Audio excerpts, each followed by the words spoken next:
না, চেষ্টা করব যদি ইন্টারন্যাশনালের সুযোগ পাই ওভাবে মেলে ধরার। বাংলাদেশ টি-20 দলে জায়গা পাওয়ার আগে যার নাম ছিল অনেকটাই আড়ালে, নেদারল্যান্ড সিরিজের আগে যার ছিল না তেমন শক্ত কোনো ভিত, সেই সাইফ হাসানই এখন বাংলাদেশ দলের অন্যতম আলোচিত নাম। হাজারো প্রতিকূলতা পেছনে ফেলে অদম্য ইচ্ছাশক্তি আর পরিশ্রমের ওপর ভর করে আবারও টেস্ট ফরম্যাট থেকে বাদ পড়ে যাওয়া সাইফ হাসান ফিরে এসেছেন টি-20-র মতো আলোচিত ফরম্যাটে। তার এই প্রত্যাবর্তন কেবল আত্মবিশ্বাসী নয়, বাংলাদেশ ক্রিকেটের জন্য এনে দিয়েছে নতুন আশার আলো। আমার হার্ডওয়ার্ক করে যদি আমি নিজেকে ইমপ্রুভ করতে পারি অবশ্যই আমার সুযোগ আসবে, সাথে অবশ্যই পারফরমেন্সটা অনেক বেশি ইম্পর্ট্যান্ট।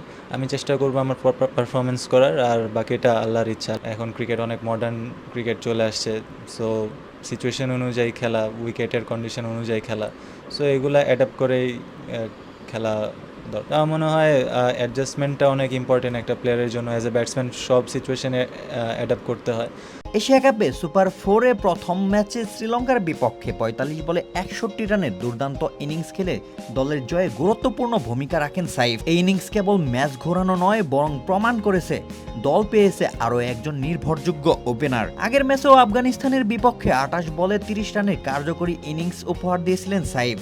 তার ধারাবাহিক পারফরম্যান্স ও আত্মবিশ্বাসী ব্যাটিং মনোভাব এখনই তাকে দলীয় পরিকল্পনায় অটো চয়েস হিসাবে গড়ে তুলেছে। চারদিকে শট খেলার দক্ষতা, পরিস্থিতি অনুযায়ী নিজেকে মানিয়ে নেওয়ার ক্ষমতা এবং আগ্রাসী অ্যাপ্রোচ, সব মিলিয়ে সাইফ হাসান হয়ে উঠেছেন দলের গেম চেঞ্জার। এই সাফল্য অবশ্য হঠাৎ করে আসেনি, এর পেছনে সাইফ হাসানের কঠোর পরিশ্রম, নিজের খেলাকে নতুন করে গুছিয়ে তোলা ও কৌশলগত পরিকল্পনা।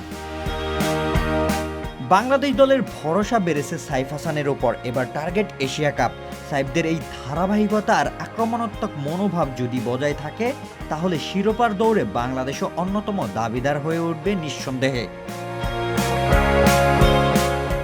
রোশন মনির, আলটিমেট স্পোর্টস।